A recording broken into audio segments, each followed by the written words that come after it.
So the adults. So this one is important because obviously adults have a lot more questions around grading and often a lot more frustration around grading.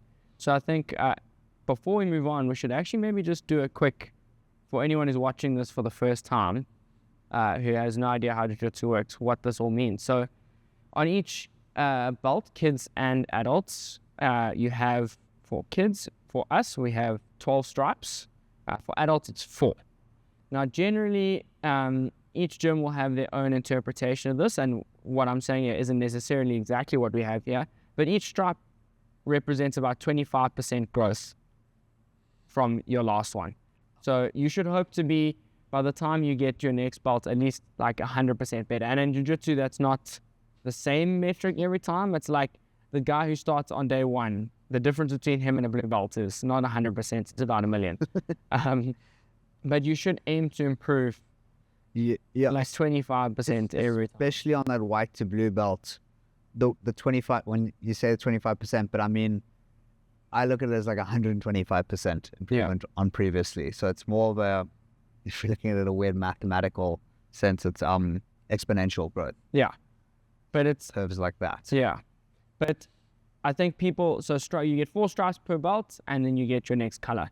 I think people put a lot of emphasis on stripes sometimes, and although they really are cool and it does make you feel good, like, okay, I am progressing, at the end of the day, it's not as relevant as I think people make it out to be. I mean, some gyms don't use stripes at all. No, a lot of gyms don't use stripes at all, especially when you start looking between hobbyists and competitors. A lot of competitors won't get stripes at all, and yeah, I think people put a lot of emphasis on stripes, and I don't think they carry as much meaning often as people put on them, but they do feel it is cool to get, and it is important to show, especially for hobbyists, important to help them show their progression. Yeah, so and then it also gives you, it's a good earmark to go, okay, I am at halfway to blue belt or whatever the case is, and it's not good to compare, like comparison is the thief of joy, but at least I can go, okay, this guy's a fresh blue belt. How am I comparing to him? Yeah. Normally he used to smash me, now I'm playing catch up. Like I'm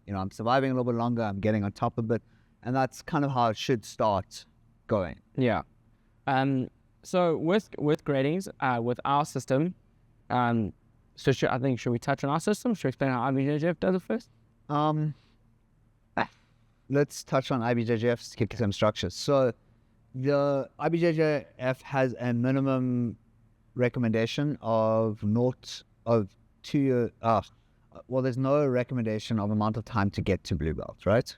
Yes, but they have a minimum time that you have to be a white belt in order. So with IBJJF, they obviously encourage you to register with them so that you can, by the time you keep going through, you can be certified at a certain level when you get there. So with that, they have a minimum time at each belt. So for white to blue, the minimum time is? No, there's no 2 years. time. No, there is. Blue belt is 2. Oh, sorry, you're right. My bad. So white belt, there's no minimum time.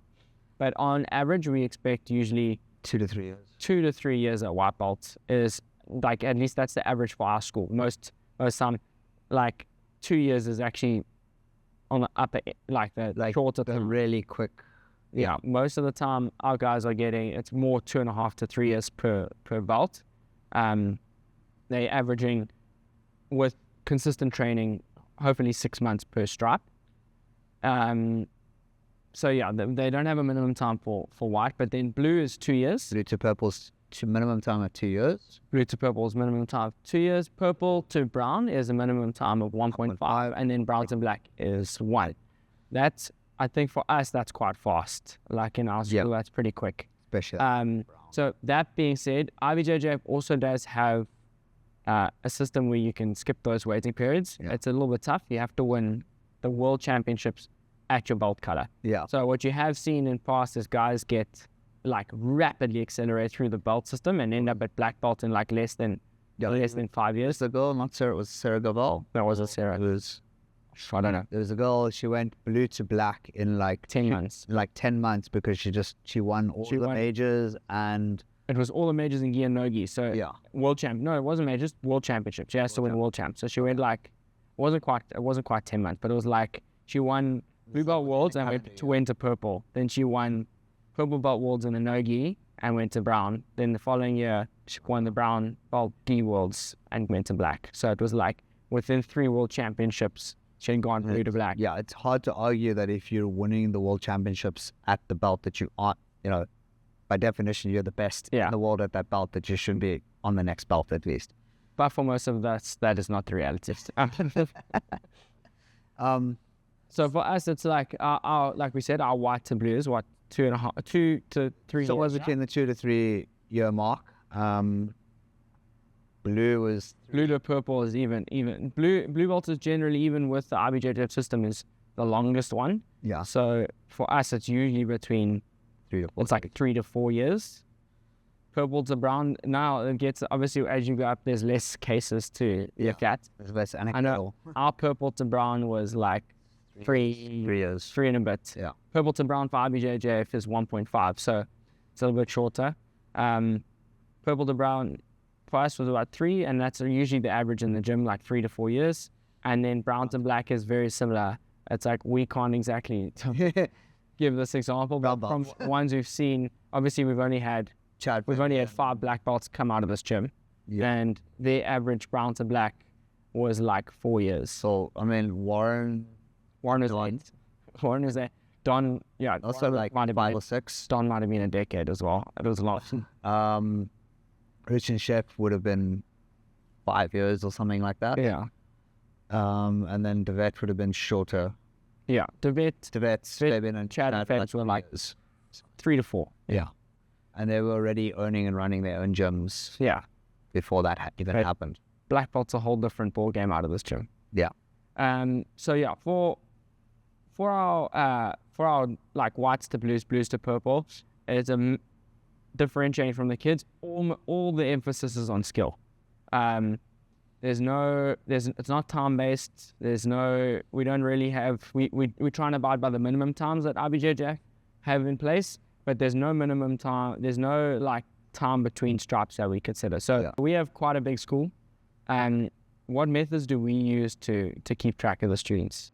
Yeah, there's actually quite a few at play that work. They synergize together. They work together. We have a self-reporting login system for the students to help track, so they can get nice stats on their training. What classes they're doing, how many rounds they're doing, and that is a pretty good indicator. Obviously, the more you do, the better you get. Yeah. As with any skill acquisition.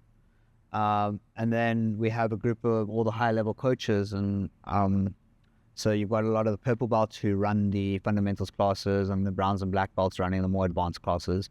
And we sit and communicate, or text and communicate over individual students of what their progress is. Yeah. And then, I think that system works well. It's like each of the coaches are responsible for a group of people who we then monitor. And then from there, it's like we can monitor their progression. We can then check that progression based on how much they're training. And then we can have input and be able to suggest, stripes and belts for those students. And then what happens if they're, for whatever reason, not keeping up with the average pace? Yeah, well then what's helpful is with the system that we have, we can then keep track and be like, right, this guy's been training X amount of time. He's now, let's say, behind the curve in terms of stripes and belts for the amount of time he's training. All right, now we can evaluate him more closely, see what parts of his game are lacking, and how we can now have individual input to try and catch him up and help him progress faster through his belts and stripes and get him more up towards the level that we expect for that belt and stripe level that we want him to get to. Great. So them to get open communication with students. Yeah, we speak to students all the time about their progression. And we have quite a open policy here. Like students quite often come up and be like, "Hey, listen, I feel like please help me with my game. I'm not sure what I'm doing wrong. It's been like a while since I've like graded. Like how can I progress and get any better?" And then obviously the coaches can then give inputs. Yeah, I actually love it when students come to me with these questions. It forces me to be a better coach. Yeah. So I appreciate it. And then and we highly encourage you to have a conversation with your coach. Not demanding stripes. Please never do that. We have a joke. Like if you ask for stripes, it's extra 6 months. 6 months. Ask Evan.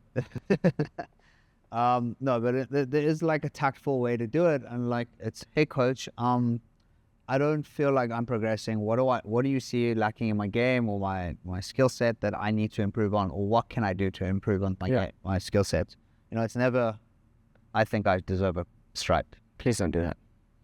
No, don't do that. Yeah, I think definitely there's a better way to go about it. Just having communication with your coach on how you feel, asking them about what you can improve on and what to do to get better.